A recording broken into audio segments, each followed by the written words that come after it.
Friends, welcome to our channel. Friends, आज हम जानेंगे पति पत्नी को पहले ही बतानी होगी कमाई यानी कि इनकम, गुजारा भत्ता और एलिमनी पर सुप्रीम कोर्ट ने तय की गाइडलाइंस। फ्रेंड्स, वीडियो अंत तक देखें, लाइक कमेंट शेयर कीजिए और सब्सक्राइब करना न भूलिए। तो चलिए जानेंगे maintenance and alimony rules in India. दोनों पार्टियों को इनकम खर्च के अलावा जीवन यापन के स्टैंडर्ड के बारे में दस्तावेज देना होगा ताकि उस हिसाब से स्थायी एलिमनी तय हो। खर्च के तौर पर बच्चों की शादी के होने वाले खर्च को भी इसमें शामिल करना होगा। बच्चे की शादी का खर्च पति की हैसियत और कस्टम के हिसाब से तय होगा। हाइलाइट्स जानेंगे। वैवाहिक विवाद में पक्षकारों को बताना होगा अपनी संपत्ति और देनदारी का ब्यौरा। गुजारा भत्ता के लिए दाखिल आवेदन की तारीख से ही मिलेगा गुजारा भत्ता।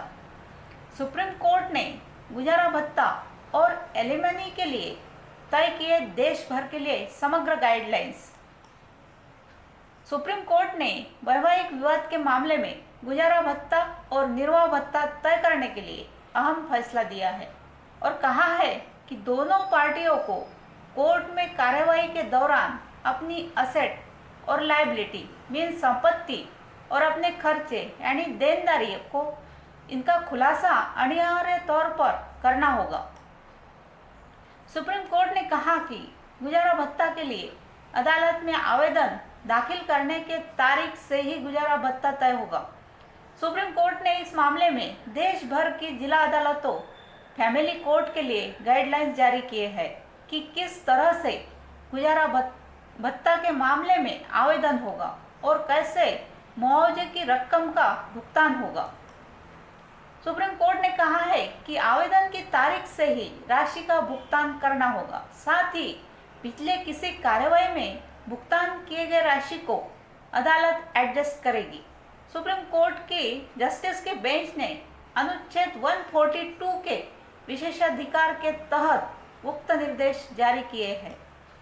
सुप्रीम कोर्ट ने कहा कि मौजूदा मामले से पता चला कि सीआरपीसी की धारा 125 के तहत गुजारा भत्ता का मामला 7 साल से पेंडिंग था।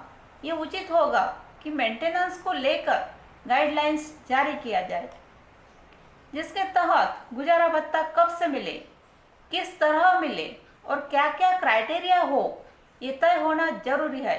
पिछले आदेश को देखकर गुजारा भत्ता एडजस्ट हो सकेगा। सुप्रीम कोर्ट ने कहा कि अलग अलग कानूनी प्रावधान है जिसके तहत प्रावधान पक्षकारों द्वारा गुजारा भत्ता का दावा किया जाता है। इनमें सीआरपीसी की धारा 125, Hindu marriage act, Hindu adoption and maintenance act और घरेलू हिंसा कानून के तहत गुजारा भत्ता का दावा किया जाता है। इन मामलों में पहले अलग अलग फैसले हुए हैं। हाईकोर्ट ने कई बार फैसला दिया कि ये सब कार्रवाई अलग अलग है, ऐसे में मुआवजे की राशि दूसरे केस से एडजस्ट नहीं होगा। वही अन्य फैसले में कहा गया कि एडजस्ट होना चाहिए। सुप्रीम कोर्ट ने कहा कि इस तरह के विरोधाभास को खत्म करने के लिए हम निर्देश जारी करते हैं कि जब भी मामले में गुजारा भत्ता के लिए अर्जी दाखिल किया जाए तो पहले की कार्रवाई के बारे में खुलासा किया जाए और तब कोर्ट पिछले गुजारा भत्ता या आदेश को देखकर अपने फैसले में विचार करेगी और एडजस्ट कर सकती है। गुजारा भत्ता में अपनी संपत्ति और देनदारी का खुलासा अनिवार्य और निपटारा 6 महीने में हिंदू मैरिज एक्ट या फिर सीआरपीसी के तहत महिला पति से अंतरिम गुजारा भत्ता की मांग करती है। हम देखते हैं कि कई मामले सालों कोर्ट में रहते हैं। ऐसे में जरूरी है कि इन मामलों को स्ट्रीमलाइन किया जाए। कई बार महिला हाउसवाइफ होती है और कानूनी लड़ाई वह अपने रिश्तेदारों से उधार लेकर लड़ती है।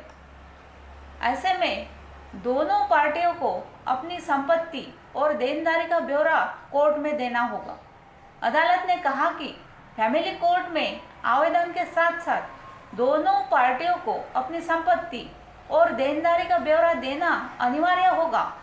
पत्नी की गुजारा भत्ता की अर्जी पर जब पति जवाब देगा तो वह 4 हफ्ते में जवाब देगा और हलफनामे में संपत्ति और देनदारी यानी खर्च का ब्यौरा देगा।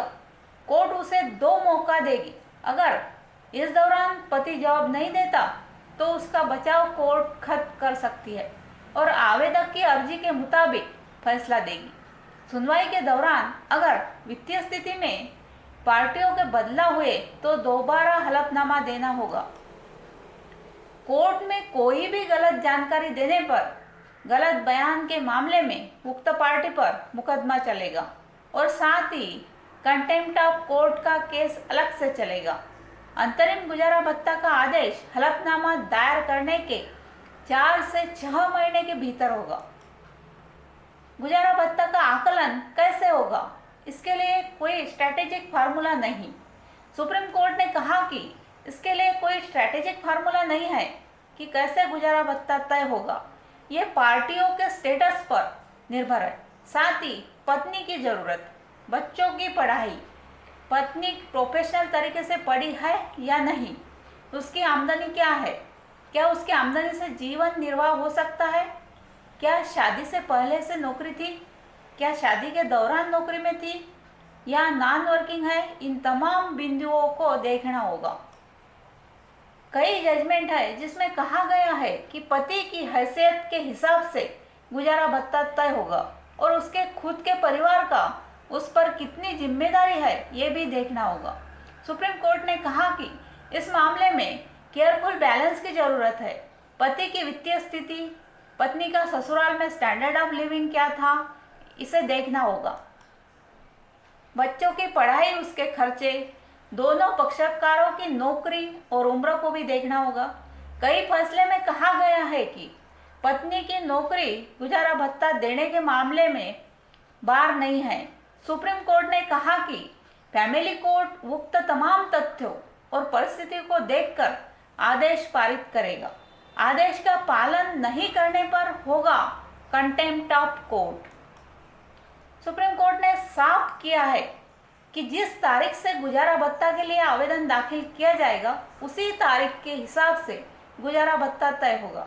अदालत ने कहा कि मेंटेनेंस और एलिमनी का जो भी आदेश होगा उसे पालन करना सुनिश्चित करना होगा और आदेश का पालन नहीं होने की स्थिति में आदेश का उल्लंघन करने वाले के खिलाफ कंटेम्प्ट ऑफ कोर्ट होगा।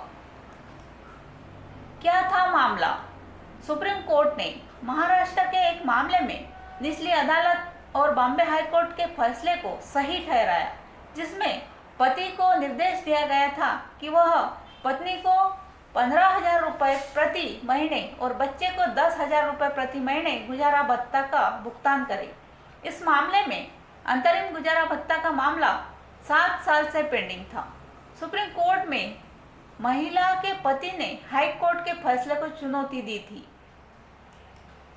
सुप्रीम कोर्ट ने इसी मामले की सुनवाई के दौरान उक्त गाइडलाइन जारी किए हैं। सुप्रीम कोर्ट ने पिछले साल 1 सितंबर को गोपाल शंकर नारायणन और अनीता सोनाई को कोर्ट सलाहकार बनाया गया था। Thank you friends.